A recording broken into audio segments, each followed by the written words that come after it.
Sejam todos muito bem-vindos a mais um vídeo do canal baseado em fatos reais. Hoje teremos uma história trágica, triste, mas que precisa ser contada e lembrada. Levou muito tempo de pesquisa para que eu conseguisse finalmente trazer essa história para vocês. Então, já antes de começar, eu já peço para vocês, agora no comecinho, que já deixem o like, muito like nesse vídeo, para que o YouTube entregue esse conteúdo a mais pessoas. Se você chegou aqui por causa desse vídeo, mas ainda não é inscrito, se inscrevam no canal, ativem o sininho de notificação. Você que já é inscrito, vê se a sua inscrição está ativa, o sininho de notificação também, porque assim o YouTube sempre te avisa toda vez que eu postar um vídeo novo. Deixem um comentário e compartilhem muito nas redes sociais com os parentes, os amigos, os vizinhos. Peçam para eles virem conhecer as histórias, se inscreverem também no canal. Estamos bem perto dos 1000 inscritos, então convida todo mundo para vir, para ver, conhecer, se inscrever e me ajudem a bater logo essa meta dos 1000 inscritos. Sem mais demoras, vamos todos entrar na nossa máquina do tempo e hoje nós vamos fazer uma viagem de mais de 80 anos, começando lá nos anos 1900 por uma história do Brasil.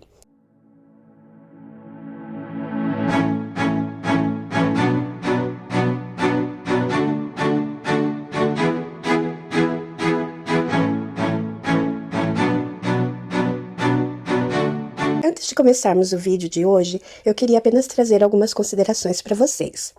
A história que nós vamos contar é uma história que aconteceu no Brasil. Ela é trágica e aconteceu por mais de 80 anos. Fiquei muito tempo pesquisando, lendo, vendo documentários e conseguindo obter o máximo de informação. Mas isso não significa que eu vou trazer um vídeo extremamente grande para vocês, porque não é o meu objetivo. Mas o meu objetivo é detalhar sim algumas coisas, porque eu sei que é uma história que hoje ela está um pouco mais conhecida. Em pouco tempo atrás, ninguém sabia, isso aconteceu aqui no Brasil. Hoje, nós vamos conhecer a história do Hospital Colônia de Barbacena. Sim, o Holocausto Brasileiro. O campo de concentração brasileiro. Aconteceu. E esse vídeo, ele também é uma homenagem aos mais de 60 mil mortos nesse Holocausto brasileiro. O Hospital Colônia de Barbacena, ele foi um hospital psiquiátrico fundado em 12 de outubro de 1903, na cidade de Barbacena, Minas Gerais. Ele fazia parte de um grupo de 7 instituições psiquiátricas, edificadas na cidade, que, segundo alguns, recebeu então o nome de Cidade dos Loucos por esse motivo. Tudo começa então quando esse hospital ele é construído na Fazenda da Caveira, que já é um lugar que tem uma história meio de sofrimento, luta e de traição. Porque a Fazenda da Caveira era a fazenda aqui em Silvério dos Reis, que foi aquela pessoa, aquele homem que traiu então Tiradentes. Sim, foi nessa fazenda, na fazenda desse homem, na Fazenda da Caveira, ele é construído. Primeiramente, ele é construído para abrigar um hospital chamado de sanatório na época para doentes com tuberculose, porém para doentes ricos. Era um hospital com uma capacidade pequena, de 200 leitos, e era um hospital realmente para quem tinha muito dinheiro, onde as pessoas comiam em porcelana e com talheres de prata. Porém, isso não durou muito tempo. Esse hospital foi construído em Barbacena, porque houve uma divergência, uma briga, na verdade, entre Belo Horizonte e Barbacena. Ambas as cidades queriam se tornar a capital do estado na época. Sabemos todos que quem ganhou essa disputa foi Belo Horizonte. Os poderosos, então, políticos, os endinheirados, os donos do poder da época, para compensar Barbacena, por ela não ter ganhado o título de capital do estado, então resolvem dar esse presente, entre aspas, a Barbacena, que é a construção desse hospital. Porque o hospital contribuiria para o crescimento e o desenvolvimento da cidade. Se transforma em hospital psiquiátrico. Está situado numa região com clima de montanha, o que na época era considerado ideal para a cura da tuberculose e por alguns médicos, como local ideal para o tratamento de doenças psiquiátricas. O primeiro diretor da instituição foi o Dr. Joaquim Antônio Dutra. Mais tarde, a designação do Hospital Colônia de Barbacena foi alterada para Centro Hospitalar Psiquiátrico de Barbacena. O primeiro diretor da instituição foi o Dr. Joaquim Antônio Dutra.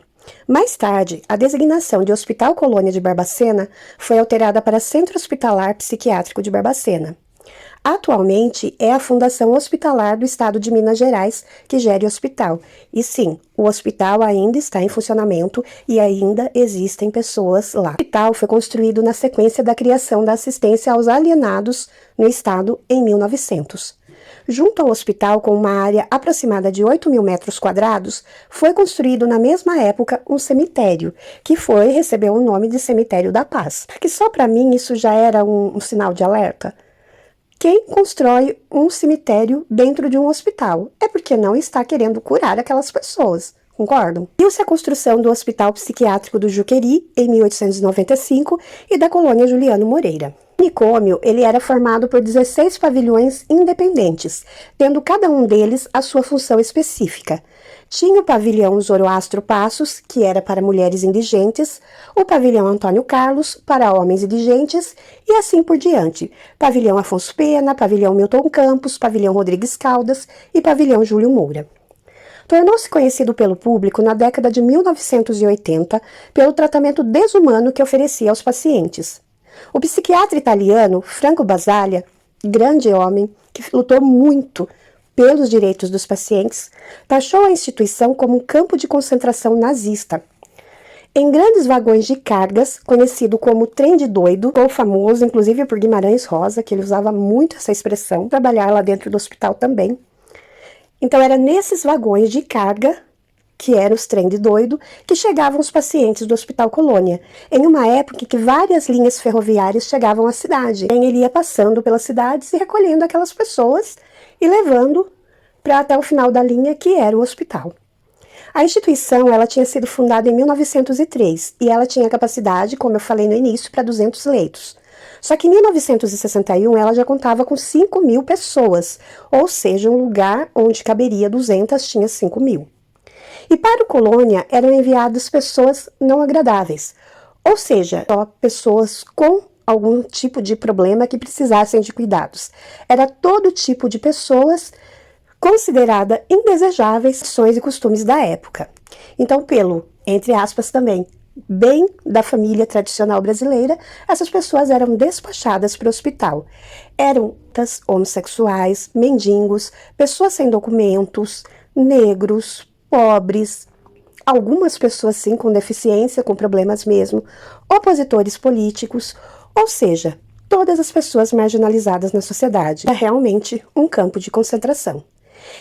Mas, aliado a tudo isso, 70% dos pacientes, das pessoas que ali se encontravam, não tinham absolutamente nada, nenhum diagnóstico de nenhum tipo de doença mental. Ou seja, eram pessoas simplesmente consideradas indesejáveis. A escória da sociedade. Que houve o número maior de mortes foi entre as décadas de 1960 e 1970. O que acontecia no hospital, então, foi chamado como o Holocausto Brasileiro. 60.000 pessoas morreram no Hospital Colônia. O Hospital Colônia de Barbacena ele foi fundado, então, como eu já disse, em 1903. E após pouco tempo de sua inauguração, tornou-se referência nacional em psiquiatria, sendo procurado por diversas famílias que procuravam tratamento para os desajustados, entre aspas. Tinha capacidade para apenas 200 pessoas e tinha mais de 5.000 pacientes, então ele estava operando muito acima de sua capacidade normal. Jairo Toledo certa vez deixou um relato. No único dia, 17 pacientes morreram durante a madrugada, vítimas de frio. Os pacientes vinham de diversos estados do Brasil e chegavam em Barbacena por trem, em vagões abarrotados, cuja condição desumana fez surgir a expressão trem de doido, para significar viagem ao inferno. Enquanto o plano do Hospital Colônia era primariamente atender as pessoas com transtornos mentais, o local acabou por tornar-se um campo de extermínio para aqueles que não se adequavam aos padrões normativos da época, ou não atendiam aos interesses políticos de classes dominantes. Então, qualquer problema que você tivesse, qualquer desajuste, ou mesmo que você não tivesse problema nenhum, mas alguém te considerasse um problema, você poderia ser mandado para lá. Muitas mulheres foram mandadas para lá pelo simples fato do marido ter arrumado uma outra mulher. Então o marido, para poder ficar com a amante, se livrar da esposa, encaminhava a esposa para o hospital alegando problemas.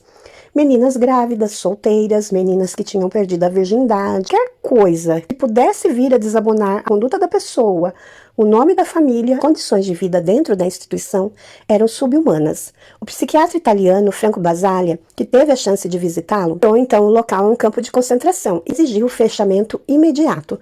Porém, o fechamento do Colônia só ocorreria anos mais tarde, durante a década de 1980. Em 1996, depois de fechado, o Colônia foi reaberto e transformado no Museu da Loucura. Aqui, mas é importante a gente frisar que desses 60 mil mortos, 70% daquelas pessoas não tinham nenhum transtorno psicológico.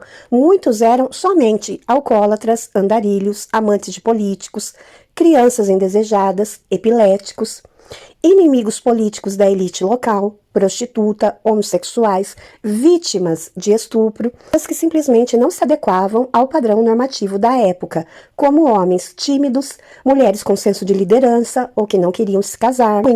Grande parte, aliás, das pessoas ali, dos pacientes do Colônia, eram da etnia negra. Agora há pouco, quando eu disse crianças, vocês ouviram bem. Sim, havia uma ala de crianças. Além deles serem forçados a trabalhar manualmente e dormir sobre folhas, os internos ainda precisavam lidar com estupros, torturas físicas e psicológicas que eram frequentes dentro do hospital. Pacientes eram submetidos a terapia de choque e duchas escocesas, sem nenhuma razão aparente. Tal tortura era aplicada com o propósito de servir apenas como castigo ou devido à perseguição oriunda de falta de afinidade entre pacientes e funcionários. Muitos não resistiam e acabavam falecendo. Na população, os internos andavam parcialmente ou completamente nus e eram expostos a baixas temperaturas de Barbacena durante a noite. Em uma tentativa de sobreviver, buscavam se aquecer dormindo em círculos. Mas, mesmo assim, muitos padeceram por conta da hipotermia. Tinha um sistema de água encanada ou suprimento de alimentos que abastecessem o alto número de pacientes. Muitos banhavam-se e bebiam de um esgoto a céu aberto dentro do local. Para proteger seus bebês, que eram separados da mãe após algum determinado tempo, grávidas cobriam a si mesmas com fezes, evitando que funcionários e outros pacientes se aproximassem. Há relatos de muitas que chegavam a cobrir o bebê com fezes, achando que isso talvez impediria e o bebê não seria levado delas. Doentes eram abandonados em seus leitos para morrer. Crianças que cresceram dentro do Colônia nunca aprenderam a falar, ler ou escrever, com a ajuda de bons samaritanos no local para realizar atividades mais básicas. Em 1961, o fotógrafo Luiz Alfredo, do jornal O Cruzeiro, retratou a realidade dentro do hospital por um determinado período de tempo, trazendo a público o que ocorria no interior dos muros da colônia. Em 1979, o jornalista Irã Firmino publicou diversas reportagens intituladas Nos Porões da Loucura, que revelavam a verdadeira loucura do que se passava no Hospital Colônia. E Elvésio Raton realizou o filme sobre o mesmo tema intitulado Em Nome da Razão. De mortalidade no Colônia, o cemitério próximo já não possuía mais espaço para comportar tantos mortos. Eles encontraram uma alternativa, aliás, uma alternativa muito lucrativa. Os funcionários corruptos encontraram no tráfico de corpos uma maneira de amenizar a situação e lucrar com isso. Diversas unidades ao redor do país encomendavam os restos mortais das vítimas do Colônia para seus laboratórios anatômicos, como, por exemplo, a Faculdade de Medicina da Universidade de Minas Gerais. Quando a procura era baixa, os eram meramente dissolvidos em ácido, em banheiras, em recipientes enormes, no pátio, juntamente com os outros pacientes, com os pacientes vivos. Aqueles corpos eram dissolvidos ali, no meio dos outros pacientes. Até o início de 1980, 60 mil pacientes morreram. Entre esses mortos, 1.853 tiveram seus corpos vendidos para faculdades de medicina.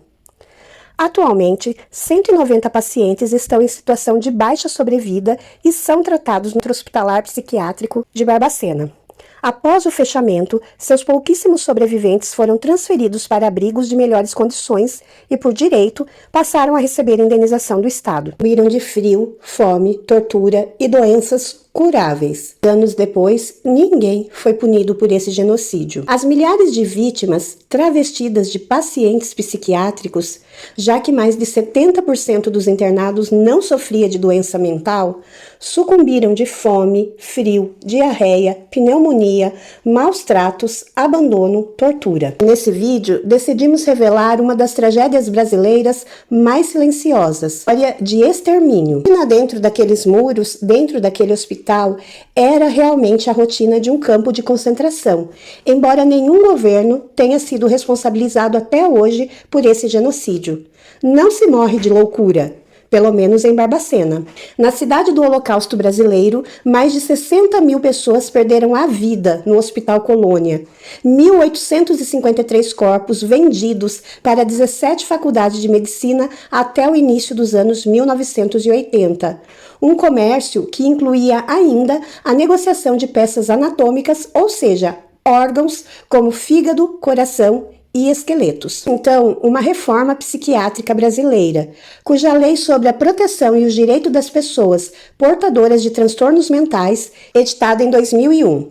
As mudanças iniciadas em Minas alcançaram mais tarde outros estados, embora muitas transformações ainda estejam por fazer. Tudo isso nos mostra a dívida histórica que a sociedade brasileira tem com os loucos de Barbacena, cujas ossadas encontram-se expostas em cemitério desativado da cidade. Em 1903, para oferecer assistência aos alienados de Minas, até então atendidos nos porões da Santa Casa, o Hospital Colônia, que tinha capacidade de 200 leitos, mais atingiu a marca de 5.000 pacientes. Tornou-se então o endereço de um massacre. A instituição, transformada em um dos maiores hospícios do país, começou a inchar na década de 30, mas foi durante a ditadura militar que os conceitos médicos simplesmente desapareceram. Para lá eram enviados desafetos, homossexuais, militantes políticos, mães solteiras, alcoólatras, mendigos, pessoas sem documentos e todos os tipos de indesejados, inclusive doentes mentais. A critério para internação, os deserdados sociais chegavam a Barbacena de trem, vindo de vários cantos do país. Eles abarrotavam vagões de carga de maneira idêntica aos judeus levados durante a Segunda Guerra para os campos de concentração em Auschwitz, na Polônia. Os considerados loucos desembarcavam nos fundos do hospital, onde o guarda-freios desconectava o último vagão, que ficou conhecido então como trem de doido. A expressão incorporada ao vocabulário dos mineiros hoje define algo positivo, mas na época marcava o início de uma viagem sem volta ao inferno. O Ellerson Alckmin, que é membro da Escola Brasileira de Psicanálise, jamais esqueceu o primeiro dia em que pisou no hospital, em 1975. Ele disse: "Eu era estudante do Hospital da Neuropsiquiatria Infantil em Belo Horizonte, quando fui fazer uma visita à colônia zoológica, entre aspas, de Barbacena. Tinha 23 anos e foi um grande choque encontrar no meio daquelas pessoas uma menina de 12 anos que era atendida no Hospital de Neuropsiquiatria. Ela estava lá numa cela e o que me separava dela não era somente grades. O frio daquele maio cortava sua pele sem agasalho. A metáfora que tenho sobre aquele dia é daqueles ônibus escolares que foram fazer uma visita ao zoológico, só que não era tão divertido e nem a gente era tão criança assim. Fiquei muito impactado e na volta chorei diante do que vi." Entrar na colônia era a decretação de uma sentença de morte. Sem remédios, comida, roupas e infraestrutura, os pacientes definhavam, ficavam nus e descalços na maior parte do tempo. No local onde havia guardas, no lugar de enfermeiros, o sentido de dignidade era desconhecido. Os internos defecavam em público e se alimentavam das próprias fezes. Faziam do esgoto que cortava os pavilhões a principal fonte de água. Muitas das doenças são causadas por vermes das fezes que eles comiam. Já era muito pior do que parece ou do que eu estou contando para vocês. Alimentos eram jogados em coxos e os doidos avançavam para comer, como animais. Visitou o campo de Auschwitz e o hospital de Barbacena, não via diferença. O que acontecia lá era a desumanidade, a crueldade planejada. E realmente era desumano, porque em uma das fontes que eu pesquisei, eles contavam que o hospital recebia leite a ser dado para as crianças. Eles não davam, então aquele leite acumulava. Chegava o dia que aquele leite tinha que ser jogado fora, pois chegariam novos. Então eles pegavam as crianças e faziam as crianças tomar todo o leite naquele dia. Elas tomavam até ficarem muito cheios, vomitarem, pois voltarem a tomar novamente o leite. Sendo que o mais fácil é que aquele alimento fosse dado todo dia, aos poucos, como deveria ser feito. Então não é uma questão de que o hospital não tinha condições. Eles queriam ser desumanos, eles queriam ser cruéis. No hospício, tira-se o caráter humano de uma pessoa e ela deixa de ser gente. Havia um total desinteresse pela sorte. Os eletrochoques eram dados indiscriminadamente. Choque, dói. A gente morre de medo de tomar um choque, um choquinho, de você encostar numa tomada em algum lugar e tomar um choque de leve. Aqueles choques eram fortíssimos e eram na cabeça. Forte os eletrochoques que aquelas pessoas tinham que tomar, que às vezes a energia elétrica da cidade não era suficiente para aguentar a carga e caía. Caía a energia elétrica da cidade, de tão forte que eram aqueles choques. Muitos morriam, outros sofriam fraturas graves. Pacientes da colônia dormiam num leito único. Esse era o nome que eles davam para o capim seco espalhado sobre o chão de cimento, que substituía as camas. O modelo chegou a ser oficialmente sugerido para outros hospitais, porque isso supria a falta de espaço nos quartos. Meio a ratos, insetos e dejetos, até 300 pessoas por pavilhão deitavam sobre aquela forragem vegetal. O frio de Barbacena era um agravante. O que aqueles pacientes faziam? Eles dormiam um em cima do outro para ver se conseguiam se aquecer. É óbvio que isso faria com que quem estivesse embaixo não conseguisse respirar. Por baixo, morriam. De manhã, aqueles cadáveres tinham que ser retirados. Lene Laureano foi funcionária. Ela era uma espécie de faz-tudo. Ela conta que todas as manhãs ela tirava o capim e colocava para secar. Dava banho nos pacientes, mas eles não tinham roupas para vestir. E detalhe, era banho frio, gelado, às 5 da manhã. Pavilhão com 300 pessoas para alimentar, mas só tinha o suficiente para 30. Imaginem, ter a colônia era quase como confrontar o improvável. Conseguiram. José Machado, 80 anos, Sônia Maria da Costa, 61, Maria Aparecida de Jesus, 71 e Antônio Sabino, 70. São alguns dos que conseguiram, institucionalizados há mais de meio século, resistiram à fome, ao frio e ao tratamento desumano, mas carregam graves sequelas. O livro de José Machado, o Machadinho, é o de número 1530. A informação sobre ele que mais se aproxima da verdade, já que a maior parte dos pacientes não tem qualquer registro sobre seu passado, é que ele deu entrada na entidade no ano de 1959, conduzido pela polícia, após ser acusado de colocar veneno na bebida de alguém. Inocente, passou a vida encarcerado. Hoje, aos 80 anos, precisa de uma cadeira de rodas para se locomover, mantendo-se reticente na presença de estranhos. Sebastiana Marques está em um dos 5 módulos residenciais implantados no hospital para atender os pacientes com mais autonomia. Com diagnóstico de esquizofrenia, mantém o hábito de ficar isolada e não consegue se expressar. Sônia é uma exceção entre os sobreviventes. Apesar de ter chegado ao hospital ainda criança, vive hoje em uma das 28 residências terapêuticas de Barbacena. Mudou-se para lá em 2003, deixando para trás uma história de eletrochoques, agressões e medo. Lá no hospital, judiavam muito da gente. Já apanhei muito, mas bati em muita gente também. Como era agressiva, me deram muito choque. Agora tenho comida gostosa, talheres e o principal, liberdade.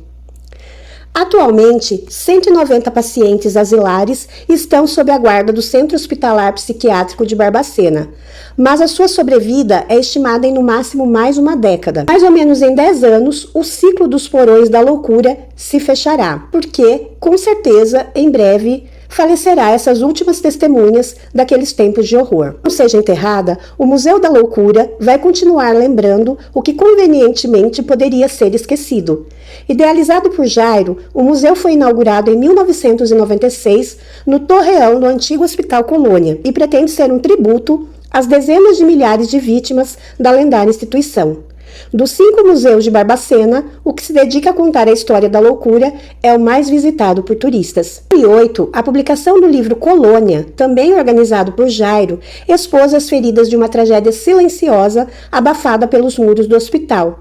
Por mais duro que seja, há que se lembrar sempre, para nunca se esquecer, como se faz com o Holocausto. As condições subhumanas vividas naquele campo de concentração travestido de hospital. Na triste memória dessa travessia, marcada pela iniquidade e pelo desrespeito aos direitos humanos, é uma forma de consolidar a consciência social em torno de uma nova postura de atendimento, gerando uma nova página na história da saúde pública. Milhares de mulheres e homens sujos, de cabelos desgrenhados e corpos esquálidos naquele lugar.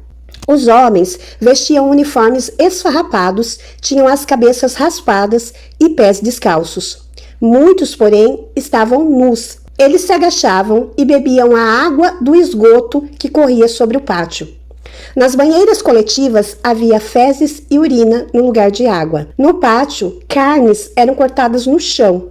O cheiro era insuportável, detestável, assim como o ambiente, pois os urubus espreitavam a todo instante. Tudo isso foi presenciado e fotografado por Luiz Alfredo, da extinta revista O Cruzeiro, em 1961. Ainda que tenha semelhanças com o campo de concentração nazista, o caso aconteceu, então, em Barbacena, Minas Gerais, onde houve o genocídio brasileiro, com 60 mil vítimas, entre 1903 e 1980. Apesar de ser uma história ainda tão recente, uma história tão macabra, ainda permanece desconhecida pela maioria dos brasileiros. Como minha geração não sabe nada sobre isso? Sim, foi um genocídio brasileiro, foi um extermínio em massa. Os pacientes eram enviados de vagões ao manicômio. Quando eles chegavam, os homens tinham a cabeça raspada, eram despidos e depois uniformizados. A colônia foi inaugurada em 1903 e continua aberta até hoje, mas o período de maior barbárie aconteceu entre 1930 e 1980, quando as pessoas eram internadas sem terem sintomas de loucura ou insanidade. Foi o momento mais dramático a partir de 1930. Os critérios médicos desapareceram. Em 1969, com a ditadura, o caso foi blindado. Foi um período difícil. Foi criado para atender pessoas com deficiência mental, mas acabou sendo usado para colocar pessoas indesejadas socialmente. A ordem para internação das pessoas na colônia vinha dos mais influentes da sociedade na época. Quem decidia é quem tinha mais poder. Teve pessoas que foram enviadas pela canetada de delegados, coronéis, maridos que queriam se livrar da mulher para viver com a amante. Não tinha critério nenhum critério médico. Documento que mostra que o motivo da internação de uma menina de 23 anos foi tristeza. Por que ela foi internada no hospital psiquiátrico? Porque ela tinha tristeza. Ao chegarem no manicômio, aqueles internados tinham uma rotina desumana. Eles dormiam juntos em salas grandes, sem cama.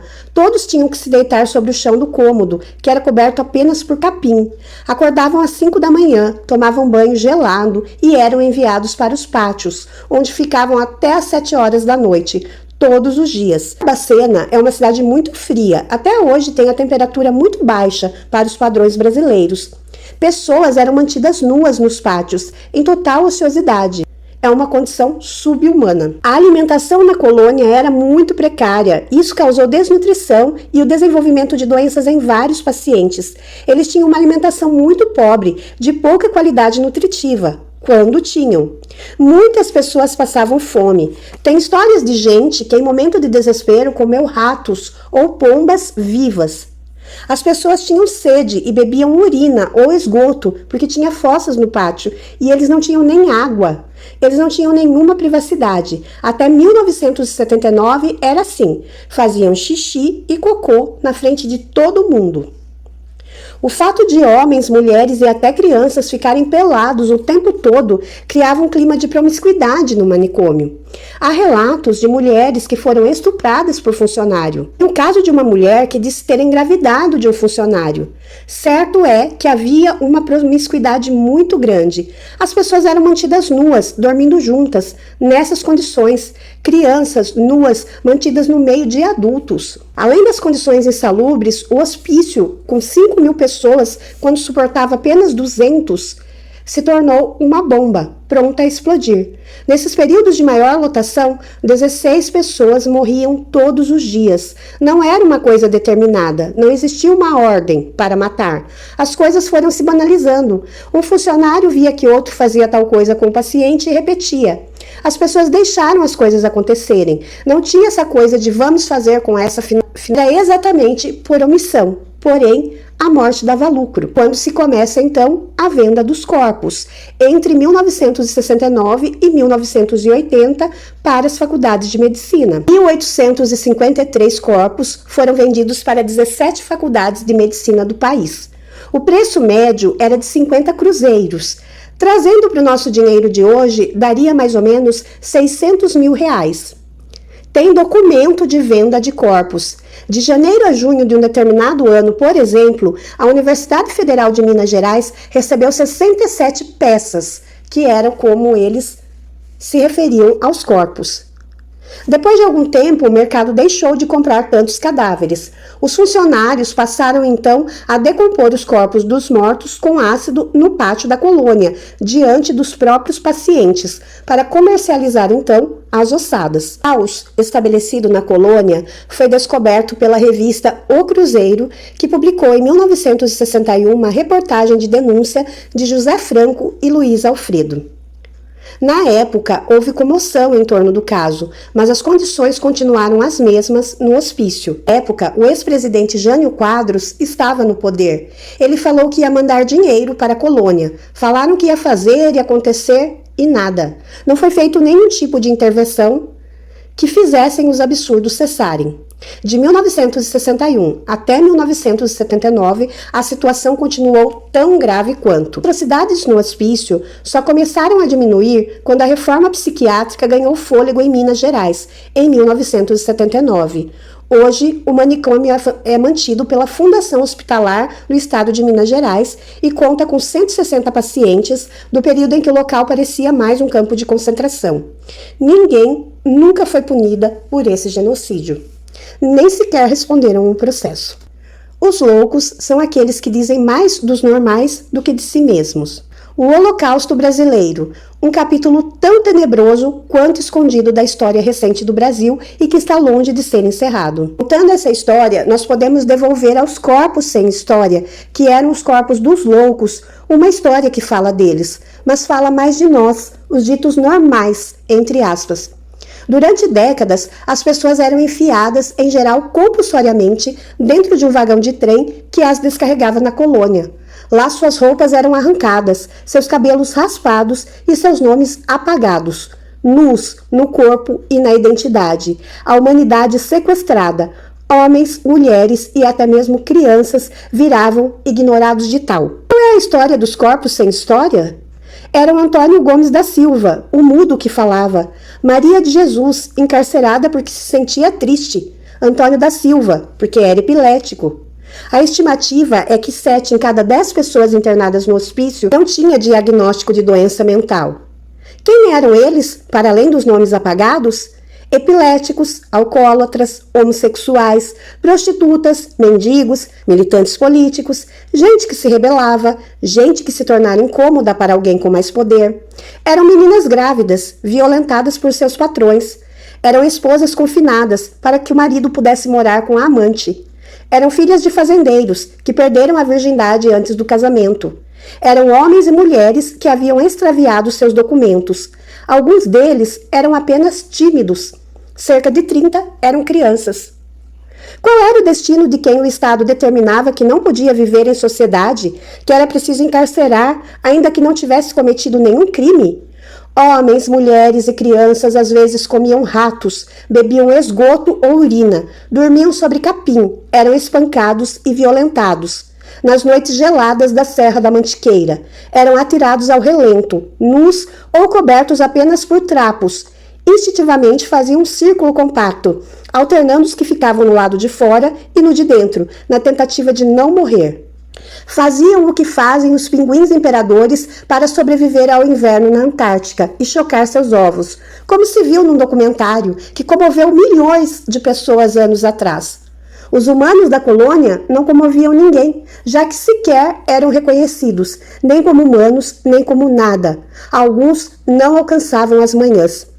Os pacientes da colônia morriam de frio, de fome, de doença, morriam de choque. Em alguns dias, os eletrochoques eram tantos e tão fortes que a sobrecarga derrubava a rede do município. Francisca Moreira dos Reis, funcionária da cozinha, conta sobre o dia em que ela disputou uma vaga para atendente de enfermagem, em 1979.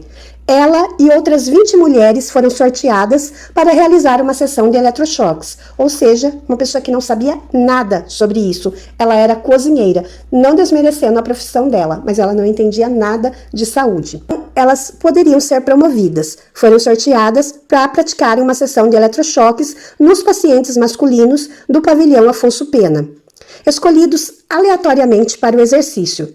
As candidatas da promoção cortavam um pedaço de cobertor, enchiam com ele a boca da cobaia da cama, molhavam a testa, aproximavam os eletrodos das têmporas e ligavam a engenhoca na voltagem de 110. Contavam até 3 e aumentavam a carga para 120. A primeira vítima teve parada cardíaca e morreu na hora. E aí, simplesmente, joga fora aquele corpo e que vem o próximo. A segunda pessoa era um garoto apavorado, com menos de 20 anos. Teve o mesmo destino.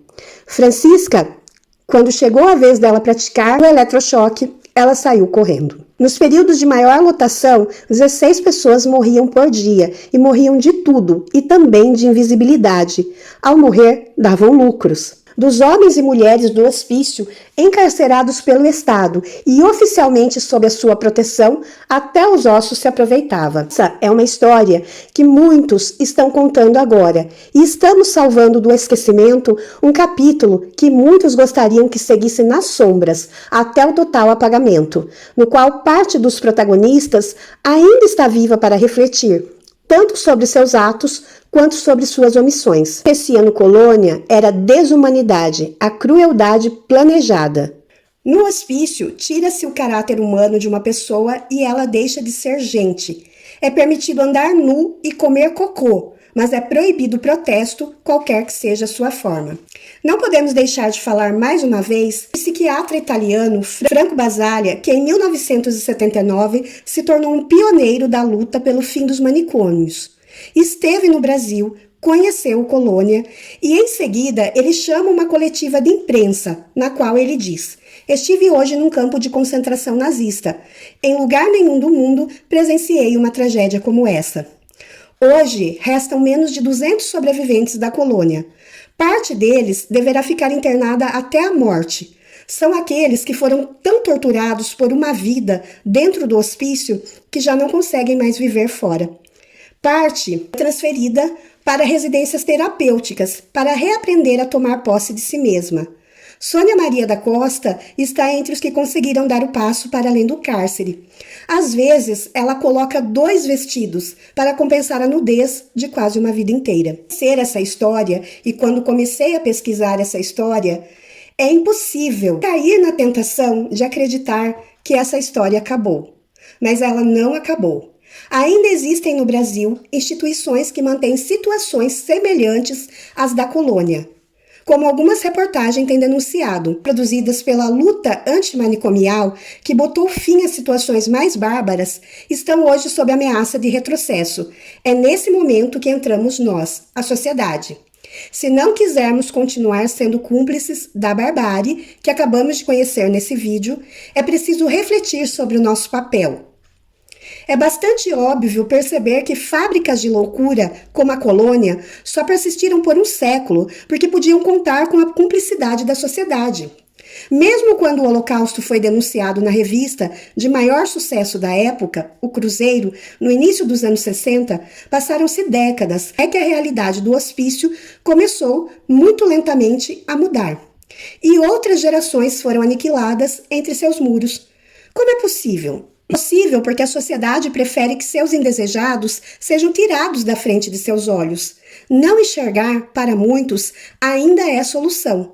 E esta é uma das razões pelas quais a tese do encarceramento sempre encontra ampla ressonância e tem sido largamente manipulada por políticos ao longo da história do Brasil, inclusive hoje. A sociedade disposta a enxergar o que estava estampado na revista preferida das famílias brasileiras em 1961, muitas tragédias teriam sido impedidas.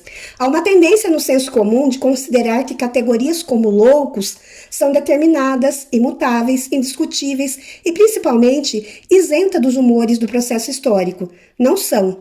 Cada sociedade cria seus proscritos. Uma construção cultural que varia conforme o momento e as necessidades de quem detém o poder e a época. Foram encarcerados dentro da colônia e de outros hospícios do Brasil, em algum momento perturbaram alguém, ou a ordem instituída com a sua voz, ou apenas com a sua mera existência. Em vez de serem escutados no que tinham a dizer sobre a sociedade da qual fazia parte, foram arrancados dela e trancafiados para morrer, primeiro pelo apagamento simbólico, depois pela falência do corpo torturado. A pergunta que vale a pena fazer nesse momento, diante dessa história documentada, é: quem são os proscritos da nossa época? Vale a pena repetir que na colônia, 7 em cada 10 não tinha diagnóstico de doença mental. O diagnóstico, além de não representar nenhuma verdade absoluta sobre alguém, perde qualquer possível valor num lugar como o hospício descrito. A única utilidade seria como justificativa oficial para retirar pessoas incômodas do espaço público, aquelas cujo sofrimento não poderia existir, violando nesse ato seus direitos mais básicos. O fato de 70% dos internos não ter nem sequer um diagnóstico é um dado importante para perceber com que desenvoltura os manicômios serviram e ainda servem a um propósito não dito, mas largamente exercido pelo Estado, o de ampliar as categorias das pessoas que não devem ser escutadas, calando todos aqueles que dizem não apenas de si, mas de toda a sociedade. A história. O Holocausto brasileiro é um excelente começo para uma reflexão, não apenas sobre o passado, mas sobre o presente.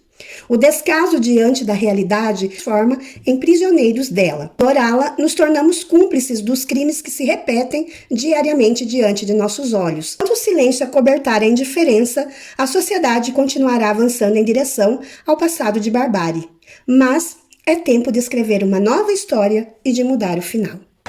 E esse foi o nosso vídeo de hoje, a história do Holocausto brasileiro, do campo de concentração brasileiro, onde eles eram tratados exatamente igual. Eu espero que vocês tenham gostado de conhecer essa história. Se vocês gostaram, por favor, deixem o like, se inscrevam no canal e voltem aqui para as nossas próximas histórias. Fiquem todos na paz, um super beijo e até a próxima!